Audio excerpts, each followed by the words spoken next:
Entón, hoxe, esta... Que fan abaixo ou ali afora? Bueno,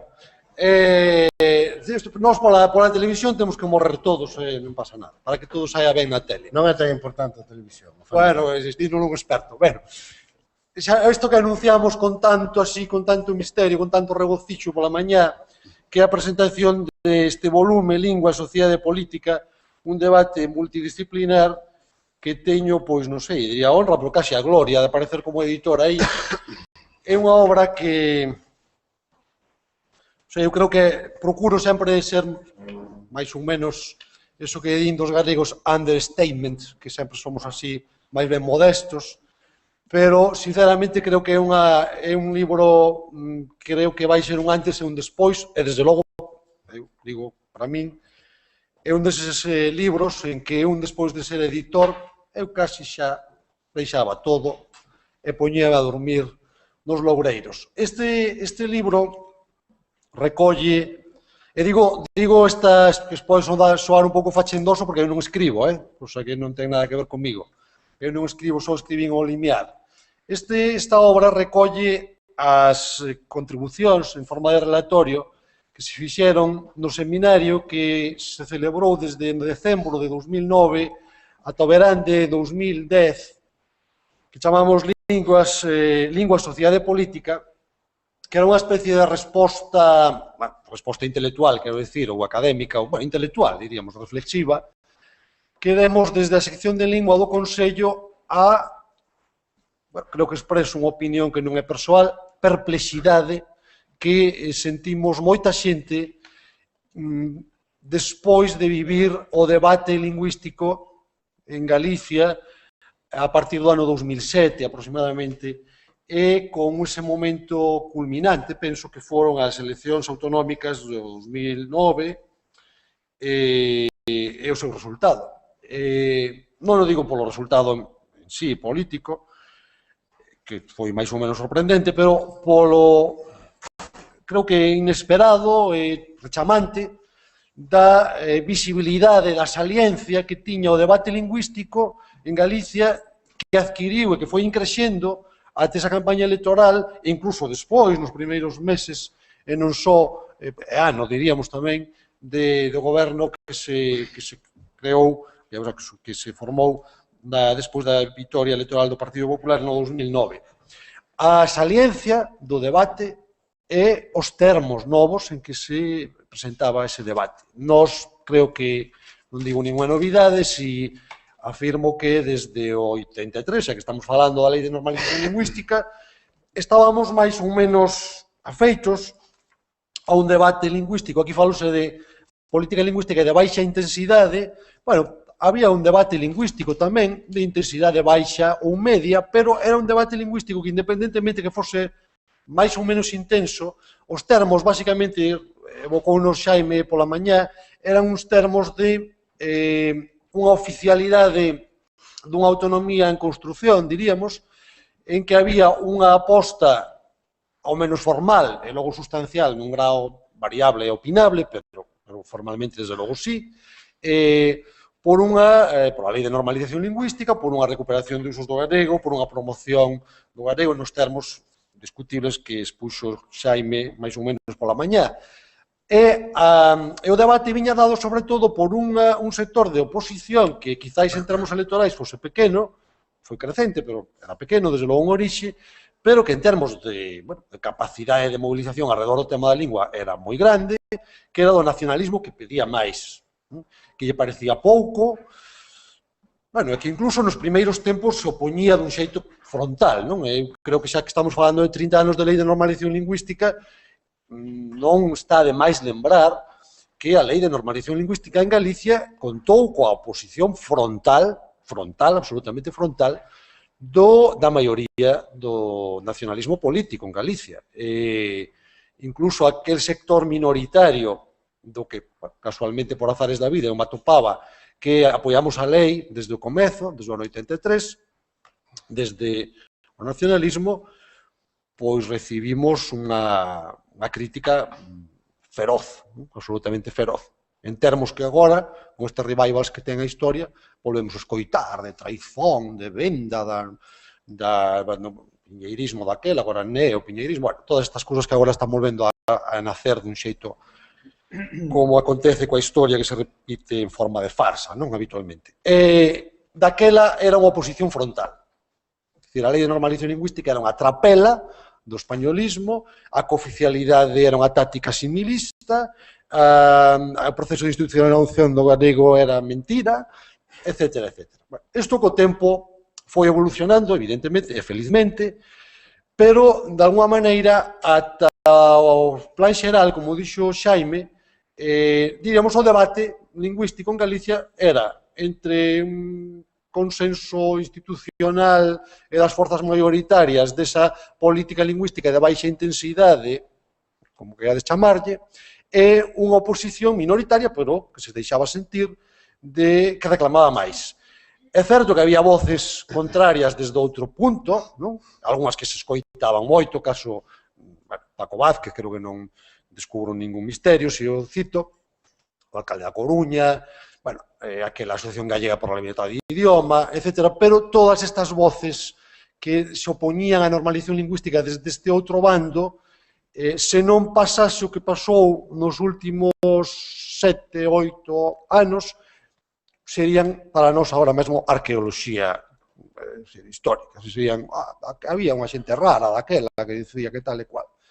E se nos acordamos delas é porque pasou o que pasou nos últimos anos, non? E a partir do plan xeral, fixadevos o plan xeral, veu despois do acordo normativo de 2003, isto é máis importante do que pode parecer, porque tamén é certo que boa parte do debate lingüístico das décadas previas, desde a lei, incluso desde un pouco antes da lei, desde 82, era un debate que xirou moito alrededor da cuestión normativa, por un deses paradoxos que se dan na historia, o nacionalismo que decía, que propugnaba como prioridade a normalización social da lingua, ao mesmo tempo foi un dos grandes promotores do debate normativo ata chegarmos ao punto absolutamente paradoxal e casi absurdo de que para moita xente, inda hoxe, en Galicia, e digo, son profesor e pregunto sobre estas cousas, falar de conflito lingüístico en Galicia significa falar de conflitos, de debates normativos. Fixadevos como que cousa máis, que deriva máis extraña foi tomando este asunto. Entón, houve acordo normativo de 2003, houve o plan xeral de normalización lingüística de 2004, e parecía que estábamos chegando a ese punto que Xaime definía gráficamente moi ben pola mañá, de segundo impulso, dese necesario segunda onda de impulso que efectivamente podía rectificar as erros, debilidades, frouxedades das décadas pasadas e podía encamiñar dunha forma máis decidida o proceso de normalización lingüística, con un consenso político, aparentemente, máis amplo incluso que tivera a lei, porque o plan xeral foi aplaudido de forma moi notable por tanto o Partido Socialista como o Bloque Nacionalista Galego, por tanto, por suposto polo Partido Popular que gobernaba, por tanto, pues, parecía que o consenso político era moi forte, non? Despois revelouse que non era tanto.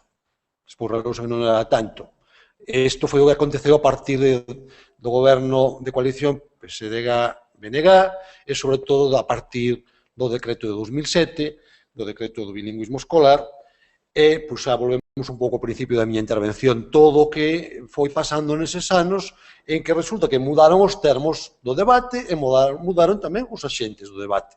Resulta que o debate xa non era a autonomía non chega, a lei de normalización lingüística non abonda, a cooficialidade é insuficiente, queremos máis, recordei pola mañá, porque é moi importante ter presente estas cousas, o decreto de 2007 foi acollido con asubíos e pataleos por parte dos sectores que logo reclamaron, importantes sectores que logo reclamaron, por insuficiente, por recortado, por non sei cuánto, por non sei que, pero de 2007 para adiante, que máis se escoitou xa non foi iso. Foron as outras voces. As voces da imposición, da liberdade de lingua que significaba esquecer a normalización lingüística, do cuestionamento da propia noción de normalización lingüística, da presenza pública notoria de todas as voces que cuestionaban o galego, eu aí que discrepaba un pouquiño, quizás era a cuestión máis ben de aclararse o que dixo Xaime, non sei como acordo como te dixeches, pero eu sei que apuntei, da tomada de estado político, que eu creo que foi o contrario que te dixeches. Te dixeches da tomada de estado social, e eu creo que foi da tomada de estado político da oposición á normalización do galego. É dicir, eu creo que a novidade foi, recordo, bueno, porque unha destas cousas chega un momento que son casi parte da súa biografía, recordo con nitidez unha conversa longa cunha persoa que era asesor directo do presidente Touriño, naquele momento, moi amigo meu, o que eu lle estaba advertindo do que se nos viña arriba. Era, para quen vise desde fora, eu tive a sorte de non participar de ninguna maneira no goberno, e, por tanto, tive a sorte de velo un pouco desde fora, entón, para os que o víamos desde fora, obviamente eu tamén como estudoso e como interesado no asunto, estábamos vendo que se aveciñaba. Eu estaba vendo, para min era evidente. E recordo que el me dicía, non te preocupes, mentres non haxa unha forza parlamentaria que respalde estes discursos contra a normalización, non hai problema ningún. Son voces, bueno, os típicos debates sociais, as discrepancias normais que existen, hai que asumir que iso é a pluralidade, e, bueno, que hai xente que está descontenta cos avances co galego, que íamos facer. Eu dicíalle, amigo, que non vai pasar 3 meses en que esta discrepancia tome estado parlamentario, tome estado político, e oxalá me engane. Esta conversa era en marzo de 2007. Entón, o que eu creo que pasou realmente foi que, falábamos antes tamén da sinerxia, da dinámica entre o político e o social. Eu creo que o primeiro importante é que un debate social que existía, e iso tamén convén que o saibamos. É dicir, non se inventou o debate. O debate existía. Foi amplificado, gañou unha saliencia, o que se queira. Tiña máis apoios políticos ou mediáticos, o que se queira, iso non é evidente. Pero esa non se inventou. Ese debate existía. O que pasa é que aflorou con moita forza, tomou o estado político, tomou o estado parlamentario, e despois, eso, a súa vez, retroalimentou todo o movimento social que había detrás. Bueno, eu creo que, sinceramente, se alguén que non está de acordo comigo, pues, evidentemente respeto, pero creo que coincidiredes bastante comigo en que nos colleu bastante de sorpresa.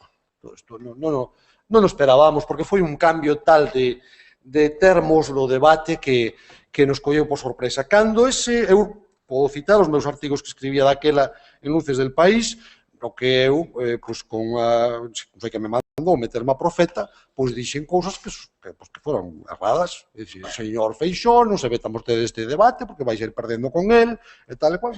Tiña razón el, saiu gañando. O sea que tamén nos equivocamos, non? Entón, cando isto xa, bueno, logo a manifestación, que foi quizás o punto culminante de Rosa Díez con Rueda e de Galicia Bilingüe e tal e cual, e logo a campaña electoral, onde, bueno, é dicir, nunca víramos tan descarnado o debate sobre a lingua nunha campaña electoral como foi nesta campaña electoral, logo o resultado, bueno, eran moitas sorpresas acumuladas, e na sección de lingua pensamos, isto, meses pasados, estábamos ainda discutindo sobre o decreto que ia entrar en vigor despois de que se derogase o 2007, que iso foi no 2010, como recordaredes.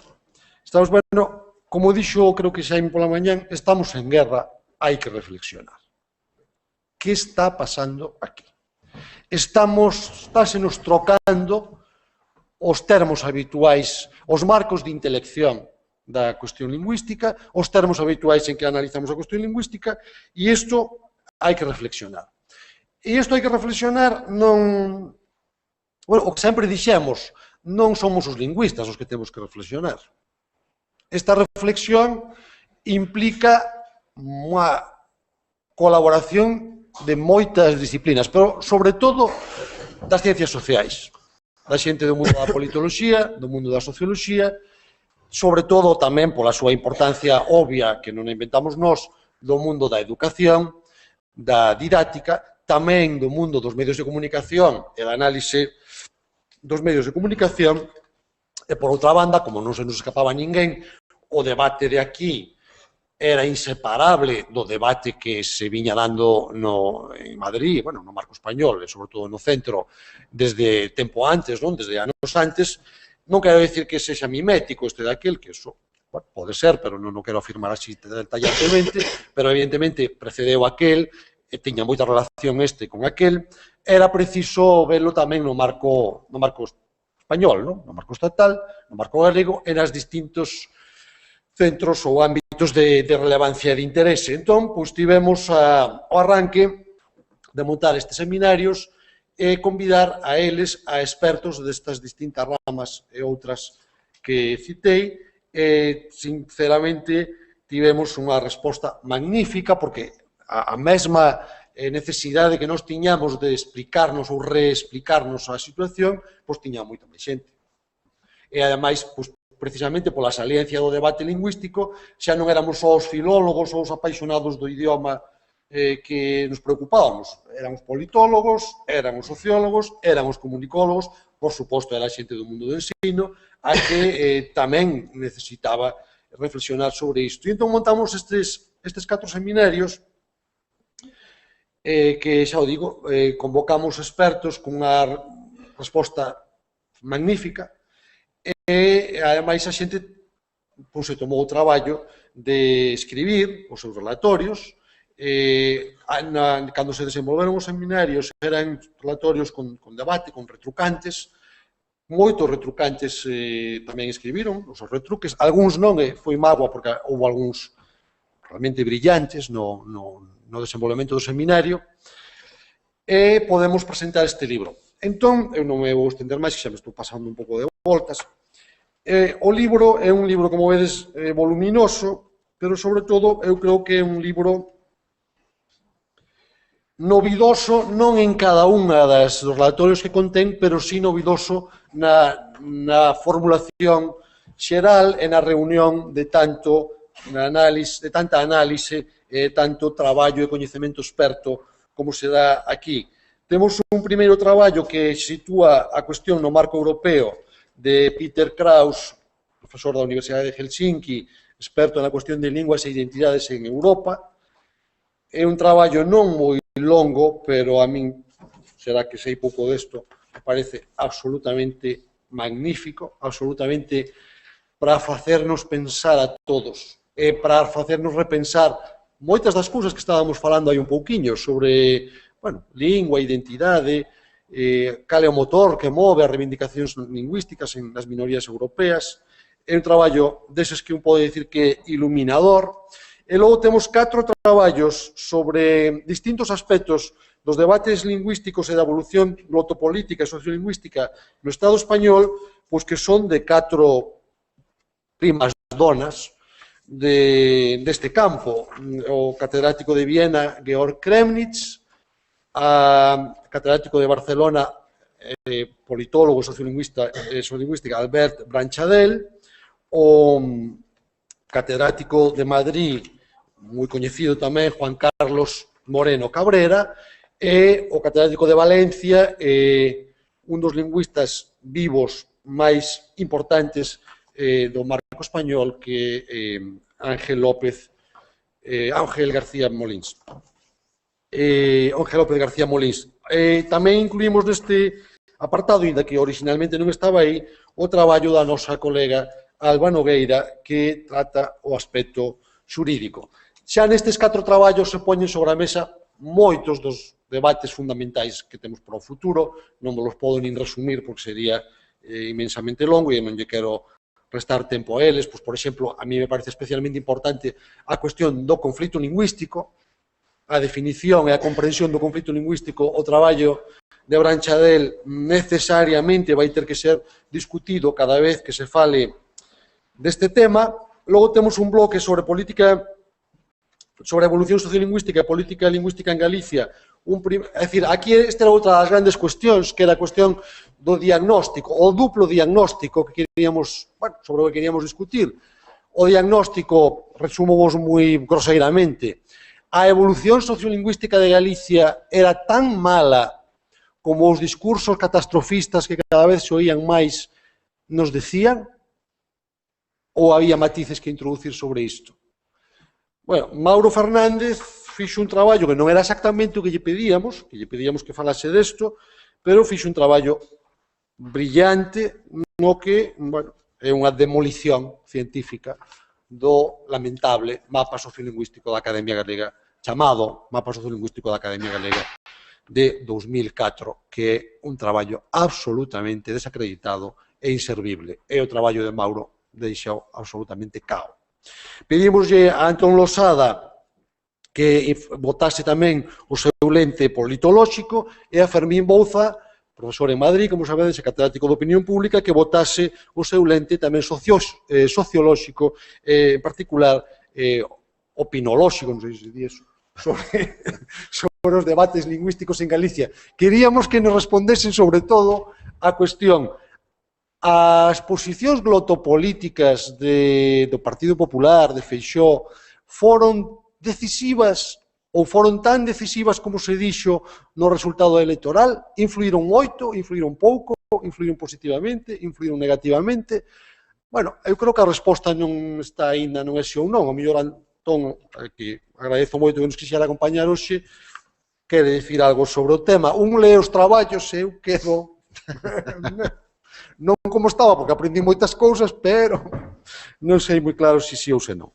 E logo temos todo un bloque de traballo sobre ensino, unha que se abre con un estupendísimo traballo de os que acudimos aquí ao hilo, xa nos quedamos fascinados, de Josu Mezo, especialista vasco, que, bueno, lanzou un discurso bastante na liña que oímos hoxe a Pachi Bastarrica. O traballo que non podo gabar demasiado, porque está aquí Vieito, pero de verdad que non podo gabar demasiado, pero se non estivera aquí Vieito, diría que se superou a si mesmo e ten traballos moi bons sobre lingua e escola en Galicia. Eu editei algún, tive a sorte de editar algún, pero francamente este é, non sei se poderás facer algo mellor xa,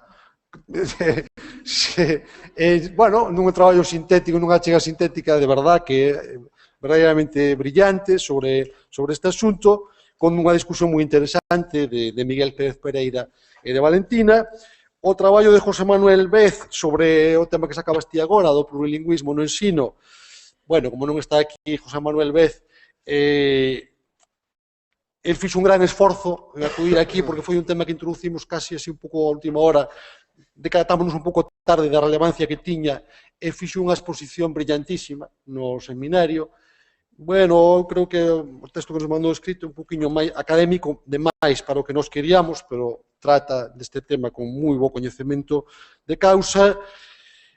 François Green, este especialista que colaborou moitas veces connosco, economista, un dos poucos economistas das linguas minoritarias que ten este perfil tan curioso de francófono do Quebec que exerce en Xenebra, un país multilingüe como Suiza, con este perfil tan interesante de economista que mostra a viabilidade e o interese económico da diversidade lingüística e da revitalización de linguas minoritarias, unha boa discusión de Marcelino Fernández Mallo, un traballo moi bo de Foucault Sangiao, de Francisco Xavier Sanxiao, de Xosé Manuel Villanueva, da lingua como patrimonio común, tratando esta problemática emerxente das conexións entre lingua e patrimonio, lingua e economía desde a perspectiva das linguas ameazadas, e un bloque final sobre lingua e medios. Eu estou recibindo xa algunhas reaccións, porque xa empezamos a enviar o traballo por as universidades do mundo adiante, estou recibindo as primeiras reaccións sobre este volume. Creo que vai ser un volume deses que nos vai permitir sair un pouquiño das nosas fronteiras. Tamén é verdade que os traballos sobre España casi todos están en castelán e publicamos en castelán pensando precisamente nisto. Creo que nos vai servir para da manda problemática española que interesa en toda Europa, en todos os ambientes especializados no mundo en glotopolítica. España é un dos grandes centros de atención, pois vai coñecerse moito mellor tamén a problemática galega. Estoume pasando un montón e eu quería xa darlle a palabra aos dous colegas, a pesar de tales amigos. Agradezo moito que aceptasen esta petición de virnos falar do libro. Antón Losada, profesor de Ciencias Políticas en Compostela, e coñecido e admirado e seguido comunicador tamén, que tivo responsabilidades políticas no goberno de coalición do Partido Socialista e o PNG, como ben sabedes. A Fernando Ramallo, máis colega aínda, porque é sociolingüista e amigo a pesar de tal, sorprendentemente, que pedía que alguén que desde fora do volume, porque Antón é colaborador, pois tamén queríamos unha visión desde fora do volume sobre el.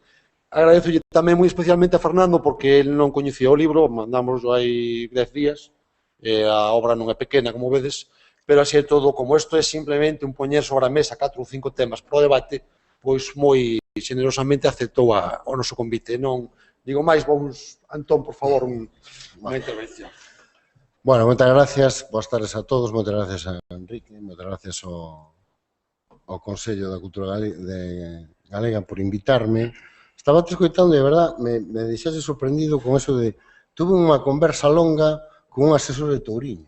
E non sei que me sorprendeu máis, o concepto conversa ou o concepto longa con un asesor de Touriño, non? Porque parece que era bastante difícil as dúas cosas por separado, pero xuntas xa me parece absolutamente milagroso, non? Bueno, era amistosa, a persona non era oficiosa, que efectivamente tuvo unha conversa longa en torno do presidente Touriño, non? Bueno, eu non teño moito máis que decir sobre o que acaba de decir Enrique. Eu, dentro da miña trayectoria vital, como sabes, teño a desgracia de ter que ir a Madrid con frecuencia, acudir a medios de comunicación de Madrid, e estaba pensando en pedirle ao Consello da Cultura Galega que me regalaran uns cuantos exemplares destos para entregarlos a algúns compañeros de tertulia, cos que me teño que enfrentar regularmente. Pero teño medo de que me acusen de acoso ou de algo por entregarlles unha peza de verdad sobre o que é a situación das linguas e dos idiomas non só en Galicia, sino en España. É dicir, porque probablemente unha das cousas que máis chaman a atención e que máis teñen evolucionado nos últimos anos a situación da política lingüística, que a política lingüística no ámbito estatal, no ámbito español, pasou de ser unha política moi especializada, moi circunscrita a determinados ámbitos e a determinados elementos de expertise, tanto en términos políticos como en términos de toma de decisións e de actores políticos, a convertirse nunha peza simbólica dun determinado discurso sobre hacia onde iba España. Decías tú que o debate social sempre estuvo en Galicia respecto do idioma, eso é certo. Pero tamén é certo que nunca se abriron unha ventana de oportunidade para que ese debate se colara na axenda pública como se abriu nas eleccións de 2009. E iso ten moito que ver ca circunstancia na que estaba en aquel momento a política estatal, que era un partido político de oposición que non podía facer o seu discurso de oposición no eixo esquerda-dereita, porque claramente perdía as eleccións e o planteaba, e o planteou noutro eixo, que é o eixo España-periferia. E aquel famoso discurso de España se rompe, Zapatero nos lleva al desastre, todos un... Claro, en ese discurso a cuestión lingüística pasou de ser unha política pequena e especializada a convertirse nun elemento simbólico fundamental. É dicir, non sei se recordan o ano 2009. Os medios españoles estaban cheos de refugiados lingüísticos. Tú te levantabas pola mañá, cogías El Mundo y todos los días salía la triste historia de un padre que heroicamente luchaba contra una siniestra administración que obligaba a su hijo a estudiar un idioma que ya nadie hablaba y sin embargo le impedía aprender inglés, que es lo realmente importante, como demuestra toda la clase política española y toda la derecha española, que es famosa en el mundo entero por su gran dominio del inglés. Por ejemplo, Feijóo, un claro ejemplo del bilingüismo cordial el trilingüismo armónico. Non sei se vos recordades aquelo. É dicir, Galicia bilingüe sempre existeu. É dicir, os movimentos de resistencia contra o galego sempre existiron. Sempre houve unha minoría que intentou, que de alguna maneira, eu o digo con todo respeto, ¿no? Sempre hai un grupo pequeno de pais entre as comunidades autónomas que intentan trasladar as súas frustracións personales aos seus fillos.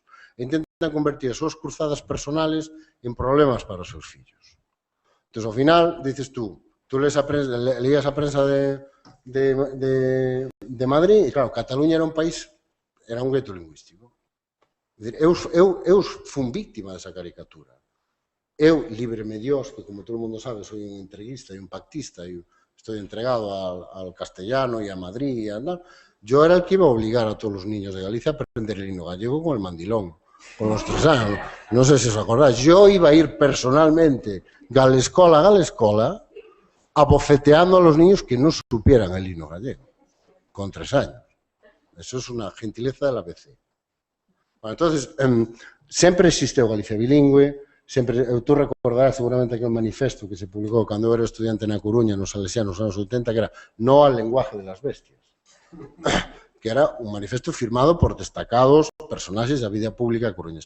Cal foi a diferencia? Que no ano 2009 esos movimentos que eran residuais, anecdóticos, que estaban fora dos circuitos mediáticos fundamentales, que estaban fora da xenda, de repente o principal partido da oposición decideu darlles carta de naturaleza e convertilos, darlles toda a legitimidade no discurso. E de repente Galicia bilingüe pasou a ser de ser un grupo, con todos os meus respetos, de personas con determinados problemas de integración social, a convertirse en xente que era entrevistada regularmente polos grandes medios de comunicación de ámbito estatal. Iso foi o que realmente marcou o cambio de discurso no Partido Popular.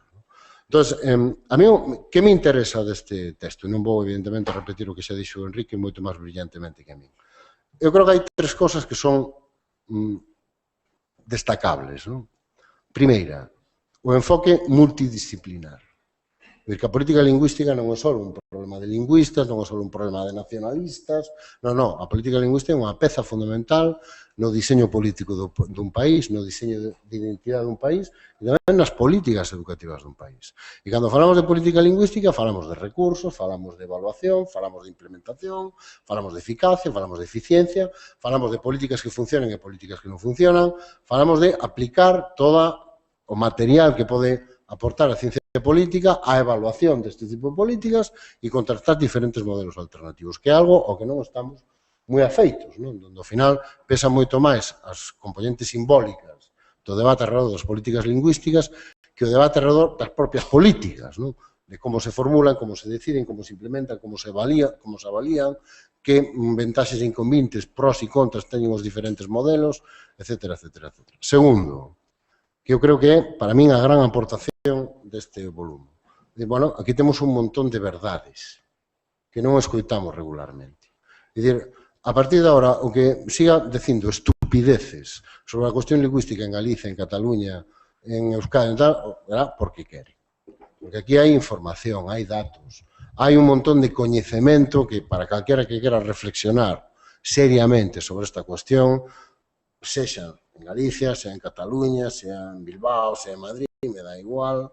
Es decir, ten aquí un montón de información. Es decir, si, por ejemplo, Hermann Tertsch quiere decir, diciendo tonterías sobre el tema lingüístico, es libre, faltaría más. Pero si se quiere documentar, aquí tengo unha peza de documentación donde incluso hai un montón de artigos en castelán, co cal lle pode resultar incluso moito máis fácil. E terceiro, eu creo que hai tamén moitas aportacións e moitas suxestións, que nos axudan a centrar un pouco o debate. E eu me vou referir, e tampouco me quero estender moito máis para abrir un pouco despois as aportacións que quieran facer vostedes, o caso de Galicia. É dicir, eu creo que a gran oportunidade que ten agora este volume, que tuvo no seu momento a xornada, foi que, efectivamente, eu creo que se puxo encima da mesa unha inquietude que tiñamos todos. Que era que, bueno, todos creíamos vivir nunha especie de excepción lingüística. Galicia era como un remanso de paz. Aquí non tiñamos problemas, non había unha cuestión lingüística enriba da mesa, bueno, esa é unha cosa dos de Madrid, que a veces toleaban con estes temas, os cataláns, que xa se sabe como son, e os vascos, que, como falan raros, ninguén se entende moi ben o que dicen, pois andan así que as súas cosas. Pero nosotros pensábamos que estábamos un pouco a marxe. E, además, incluso estamos convencidos que temos unha dereita diferente a dereita que había nas outras comunidades autónomas. E, de repente, por as circunstancias que expliquei ao principio da miña intervención, por unha determinada estrutura de oportunidade, descubrimos que non. Que nós teníamos unha dereita tan contundente na cuestión lingüística como había en Cataluña, como hai en Euskadi e como hai en Madrid. E que hai unha parte da sociedade de Galicia que ten unha visión alternativa do que son as políticas lingüísticas. Que eu creo que é realmente o significativo do que pasou nas eleccións de 2009. Me preguntabas tú, bueno, tú podes dicirnos se ganaron ou se perderon as eleccións por esta cuestión. Bueno, eu creo que os politólogos nos estamos convertindo un pouco en economistas, non sei se saben vostedes o que é un economista. O economista é unha persona que che fai un gráfico para explicar por que se equivocou co gráfico do día anterior. Bueno, pois un politólogo é unha persona que se fai unha enquisa para explicar por que se equivocou na enquisa do día anterior. Bueno, agora é moi fácil facer explicacións. Eu creo que eso non é relevante, sinceramente. É dicir, eu creo que o impacto que tuvo a cuestión lingüística nas eleccións é marginal. O realmente relevante é que, por primeira vez nas eleccións de 2009, a dereita pon enriba da mesa un paradigma alternativo. E se rompe un consenso. Non nos contidos das políticas, non, é que non é esa a cuestión. E por primeira vez a dereita galega articula un discurso legal. O tema do idioma non é un problema público, é un problema privado. A cuestión do idioma non é unha responsabilidade das administracións públicas, é unha elección individual. Eu sempre recordarei aquela frase de Feijóo no Faro de Vigo, ¿no? Co fondo da ría, non estaba Marcial Dorado en aquella ocasión, pero bueno, co fondo da ría, diciendo el tema de la lengua es una cuestión de derechos civiles. Y digo, ahí va la hostia, es decir, Feijóo Luther King. Esto es una lucha de derechos civiles. Es decir, por primeira vez, a dereita, sí, galega, evidentemente non estou nese paradigma, pero creo que é realmente relevante e que eu intento explicar no meu artigo e creo que se explica en algún artigo máis, no que fan outro modelo. É dicir, por primeira vez a dereita galega verbaliza un discurso que verbaliza a dereita en Cataluña, que verbaliza a dereita en Euskadi, que esto del idioma es una elección individual. Es un problema privado. Si usted quiere hablar gallego, yo no se lo voy a impedir. Es más, soy tan demócrata, soy tan plural, soy tan galleguista, que estoy dispuesto incluso a articular unas cuantas políticas para echarle una mano si quiere usted hablar gallego. Entonces, si quiere usted editar en gallego, yo le subvenciono unos volúmenes, yo le facilito, hombre, faltaría más que se den clases de gallego en gallego, pues claro, darlas en castellano queda un pouco raro, é un pouco extraño, ¿no? Pero, no fondo, é unha decisión privada súa. É dicir, a política lingüística, por así decirlo, por primeira vez se verbaliza unha oferta política na cal isto non é unha política pública. Isto é unha elección individual. Igual que non hai políticas públicas para impulsar a enseñanza de la matemática, no tiene por qué haberlas para impulsar la enseñanza del gallego. Porque si la gente quiere aprender gallego, pues no lo aprenderá. Y si el gallego si el gallego está llamado a sobrevivir, pues sobrevivirá porque a xente o quera falar. Pero non é mi responsabilidade. Porque a miña responsabilidade como administración pública non é garantir a supervivencia da lingua. A miña responsabilidade como administración pública é garantir a liberdade de elección. Que é un cambio de paradigma absolutamente radical. Ese é un discurso que a dereita en Galicia nunca se atreveu a facer. E que verbaliza por primeira vez, movido por unha estrutura de oportunidade moi determinada, que son as eleccións de 2009, as circunstancias da política estatal, e esa, xa vou rematando con eso, ¿no?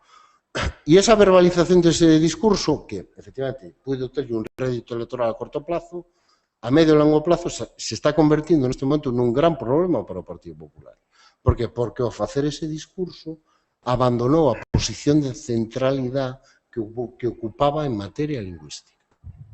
O Partido Popular ofrecía, digamos, unha posición de centralidade, de equilibrio entre os castelano-parlantes e os que decían que había que ir máis a longe, había que normalizar máis e tal. Que ofrecía o Partido Popular? Pois unha posición que concordaba cunha maioría sociológica. Bueno, oye, mira, que hai un certo equilibrio, que cada un tal, que se garantice a supervivencia da lingua, pero que non se force ninguén máis alá do estritamente necesario. O Partido Popular abandonou esa posición de centralidade no ano 2009 e, se vos fixades, leva 4 anos intentando recuperar esa posición. De feito, a súa estrategia nas últimas eleccións autonómicas, foi precisamente intentar recuperar esa posición de centralidade por dúas vías. A primeira, convertir nun éxito o seu fracaso, é dicir, convertir nun éxito que non cumpleu o seu programa electoral en materia lingüística, é dicir, que antepuxo os intereses do país a oferta política que fixo nun momento determinado, é dicir, volver a presentarse como garante da posición de centralidade, e segundo, obviar por completo, despolitizar por completo o tema lingüístico, que foi un dos eixos fundamentales da estrategia de Fraga e que lle funcionou, que isto é un tema de país, está fora do debate político. E eu creo que, e se remato con eso, hasta certo punto é unha estrategia que lle funcionou. E, efectivamente, eu creo que o Partido Popular, contrariamente ao que moitos pensábamos, si foi capaz de recuperar esa posición de centralidade en materia lingüística.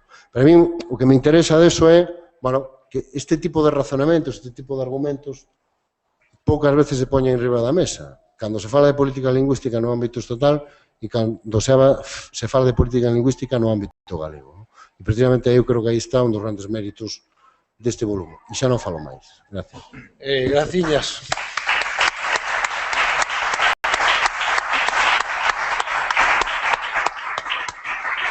Bueno, Antón Losada acaba de poñer sobre a mesa outra desas cuestións intrigantes que nos trae un pouco máis aquí, que seguramente non toca falar hoxe, que é a desaparición da lingua do debate político electoral nas últimas eleccións. Un fenómeno moi sorprendente cando, a legislatura anterior, escoitamos repetidamente por parte de algunhas forzas políticas que era a cuestión, central do país, que era unha agonía que estábamos vivindo. Da campaña electoral desapareceu. É un tema tamén que ten moita, ten seu misterio, seu enigma, pero non podemos... Vamos a dar a palabra entón a Fernando Ramallo. Grazas ao Consello por convidarme a este debate e grazas a vos por estar aí escoitándose a estas horas do día despois de, supoño, unha xornada longa. En fin, eu dixo antes, Enrique, que recibín o libro hai de días, realmente o recibín hai 6 días, fin de semana mediante, e non o recibín físicamente, senón en versión electrónica, así que acabo de recollelo agora en papel. En fin, isto supoño que é porque folles difícil atopar alguén para facer xa, non, digo, pero non, a explicación é que hai moita xente que participou no libro, moita xente de Galicia, de fora de Galicia, e supoño que querían buscar a alguén de fora e a iso lle resultaba máis complicado, aparte de que o libro acaba de sair. Pero, en todo caso, eu fixe unha lectura, claro, acelerada, mesmo estas 2 horas anteriores, pois aproveitei que tiña físicamente as mans para repasar algunhas das notas apresuradas que tomei nestas lecturas electrónicas dos días anteriores. Así que, vou cinguirme ao propio libro, aínda que podo facer algunha reflexión, se é necesario, sobre a miña concepción con respecto á política lingüística en Galicia nos últimos 30 anos, particularmente desde a perspectiva, se a fago desde a perspectiva do conflicto, que é o concepto para min fundamental e que máis me interesa. Pero, en todo caso, falando do libro, eu teño que dicir que este é un libro alerta, eu definiría así, un libro alerta, porque nos alerta de moitos dos debates, desde logo, latentes, emerxentes, históricos, recentes e futuros, que é sobre as políticas lingüísticas en Galicia, pero non só en Galicia, temos que ter sempre en consideración. Por tanto, un libro alerta sobre un debate aberto, sempre aberto, e un debate sempre fértil. Un debate que vai modulándose ao longo destes anos, o que foi modulándose, e que ten sensibilidades distintas e perspectivas analíticas tamén diferentes. Neste libro se aprecia moi ben isto, como decía Antón hai un momento, é para mí un dos méritos do libro, a posibilidade de leer sobre un mesmo xeito de estudo desde perspectivas teóricas, epistemolóxicas e metodolóxicas distintas, e isto é moi interesante. Sempre decimos os que nos dedicamos á sociolingüística, os que nos dedicamos á reflexión sobre as linguas desde a sociolingüística, que temos unha carencia importante de fundamentación teórica desde a socioloxía, tamén cada vez máis desde a ciencia política, e isto é moi importante, este tipo de textos onde hai politólogos ou expertos en ciencia política, non sei como denominalos, hai sociólogos, hai lingüistas, hai sociolingüistas, etcétera, etcétera. Creo que en ese sentido é un texto encomiable, é un chanzo moi importante nesta contextualización política ou das políticas lingüísticas en Galicia. Así que os parabéns ao Consello, neste caso, ademais, o seu editor de volume, Enrique Monteagudo, porque, desde logo, é un libro para leer con atención cada un dos capítulos, hai que leelo con atención, discutilo, debatelo nos foros onde sexa necesario, no sistema educativo, nas administracións, ou nos propios grupos de investigación, porque hai achegas moi relevantes. Eu coñezo a moitos dos autores que participan, dos de aquí ou dos de fora, teño falado con eles en outras ocasións sobre cuestións que aparecen no libro, pero en todos os textos teñen para mí novidades. Digo isto porque, en fin, falsa modestia, pero me considero un coñecedor destas temáticas e, aínda así, hai moitas cousas novidosas nos textos de Peter Krauss ou nos textos de Branchadel ou de Vieito ou de Antón Losada, etcétera, etcétera. Así que algunhas cousas coñezo máis, outras menos, pero todas son moi oportunas. Desde logo, este diálogo interdisciplinar é fundamental, como decía, e espero non perder a oportunidade de repetilo as veces que sexa necesario, é capital. En fin, posiblemente poderíamos pensar que se podrían engadir outras perspectivas, pero as que hai son realmente as relevantes, non? Ou as máis relevantes. Así que estamos ante unha discusión ilustrada sobre os falantes, sobre as linguas, sobre as políticas, unha discusión ponderada, moderada, en fin, crítica, e isto é moi importante. Ademais, isto encaixa nunha colección de libros críticos que o Consello está facendo nos últimos anos, sobre a lingua e sobre as políticas lingüísticas que creo que resultan moi atractivos para a propia sociedade galega e un volume como este para algo máis que a sociedade galega, porque trascende realmente, como se dixo o editor do volume, o marco conceptual, ideolóxico e lingüístico de Galicia. Hai traballos de corte máis teórica, a min particularmente eses me interesan máis, a min, pero bueno, ese é o meu propio interese. Desde logo o texto de Peter Krauss pareceme iluminador, pero tamén o de Kremitz. O texto de Kremitz, que xa falou Enrique Monteagudo, Convergencias, Divergencias de Comunidades Lingüísticas en el Marco Español, é un texto para min brillantísimo, aínda que toca moitas cousas distintas, a verdade é que as toca con unha nitidez, con unha tranquilidade, porque aborda a política lingüística do Estado español desde a súa perspectiva, unha quietude ben necesaria, para algo que el fala, que o propio Kremitz di, as amarguras que este proceso ocasionou na propia política lingüística a nivel estatal, porque non podemos olvidar o horizonte das políticas lingüísticas estatales que, aínda que por ausencia, pues apenas se consideran, pero son capitais. A responsabilidade do artigo 3 da Constitución sabemos de quen é, e, por tanto, fai falta, e isto tamén máis ou menos saliu por aquí, supoño, non estiven pola mañán na discusión de Xaime, supoño que abordaría algo disto, non sei, a fundamental e capital, verdade, que o Estado teña unha política lingüística de claro recoñecemento da diversidade lingüística no Estado, porque, mentre non se resolva ese aspecto non resolto desde o 78, pois poucos avances se poden dar, e detrás dos problemas de Euskadi, fundamentalmente, detrás tamén dos problemas de Cataluña, etcétera, están os problemas lingüísticos, e Galicia tamén é evidente, así que eso é moi novedoso. Bueno, hai outros traballos que non son de dimensión teórica, que son de dimensión máis reflexiva, en fin, máis para abrir o debate ou para centrar o debate, que son tamén moi ilustrativos, desde as distintos ámbitos nos que se tocan aquí.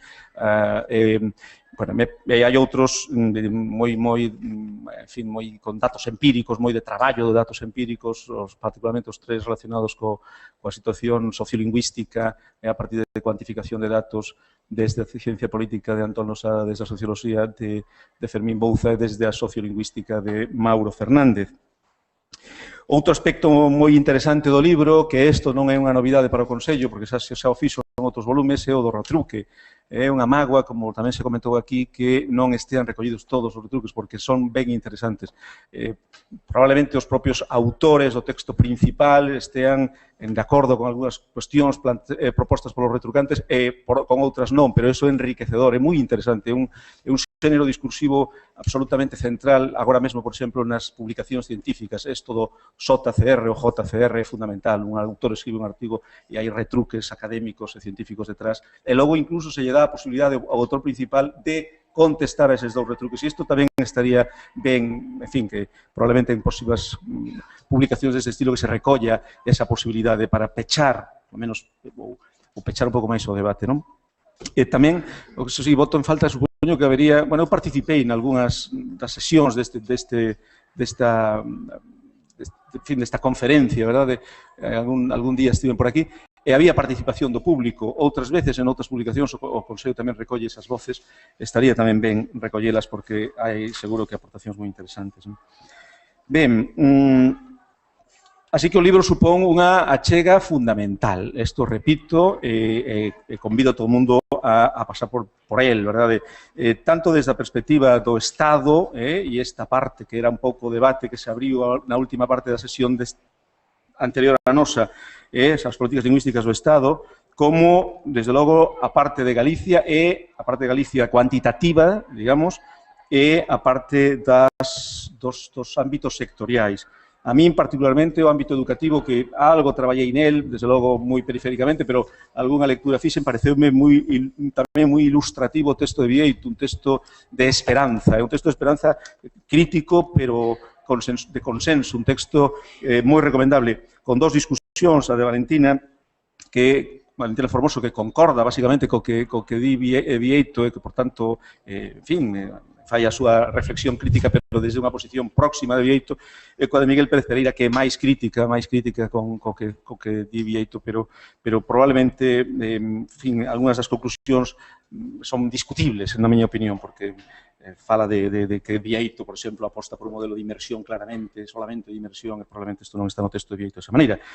E a min o texto de Manuel Bez, que, bueno, Enrique Monteagudo dixo que era excesivamente teórico, efectivamente, é teórico, gústame moito a min ese texto sobre as linguas estranxeiras no currículo educativo, pareceme moi interesante. É certo que un pouco distinto aos demais, nese sentido, máis académico, máis de revista que de un libro deste estilo, pero realmente propón os paradigmas para a análise e introducción das linguas estranxeiras como linguas vehiculares, é moi interesante, non? Desde logo, a parte de economía, sempre brillante era François Grien, e como demostra que realmente non é un custo, ou en todo caso o custo de introducir o bilingüismo na sociedade en todos os niveis é un custo moi menor, ridículo prácticamente, e, por tanto, este plurilingüismo accesible, este plurilingüismo útil, a máis alá, ademais de todas as vantaxes que sabemos que o plurilingüismo é realmente, bueno, en moi poucas páxinas o ilustra de maneira brillante, e as respostas tamén son moi interesantes. Sobre linguas, a parte dos medios, o texto de Tapio Bari sobre linguas menores e medios de comunicación, simplemente botei de menos unha reflexión sobre os novos medios, sobre as novas tecnoloxías e sobre que é moi importante todo o mundo digital relacionado coa mediación nas linguas minoritarias é capital, aí non se tocou moito. E despois está o texto de José del Valle sobre un tema sempre fundamental, verdade, os medios de comunicación e as ideoloxías lingüísticas, un experto que aborda moita claridade, e o texto sobre a lusofonía, os contactos entre o galego e a lusofonía, que tamén son esenciais. Entón, é un libro plural, un libro, en fin, absolutamente recomendable, afortunadamente, supoño que se poñerá en rede, non? Que estará disponible, non sei se xa está ou estará en breve, e desde logo, para os equipos de normalización lingüística, para moitos elementos aproveitables neste libro que recomendo encarecidamente. Non sei se deixalo aí, porque vamos un pouco sustos, despois eu teño a miña reflexión, aquilo que decía o conflito, se alguén quere que abordemos eso ben, pero preferín, bueno, de maneira distinta ao que fixeron eles, bueno, pues facer así unha lectura rápida do libro. Quedan moitas cousas, teño moitas anotacións, pero, en fin, tampouco hai moito tempo e o libro ten 600 páxinas e hai que madurarlo tamén, Bueno, gracias.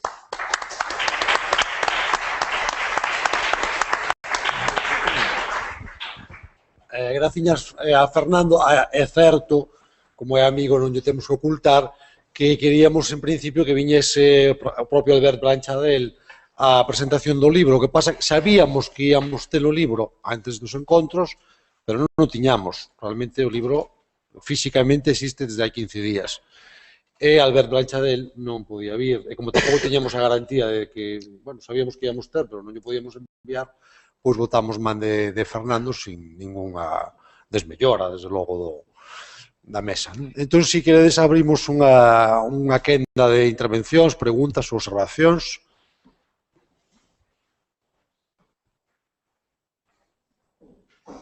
Ou constatamos a fatiga dunha xornada intensa de traballo.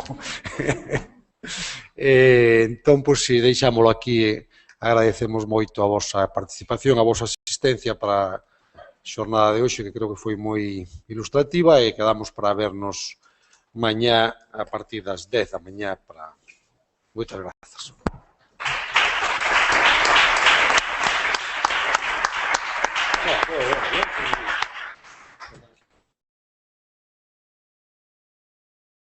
Mire, para ver se lo distribuyen con el mundo esto.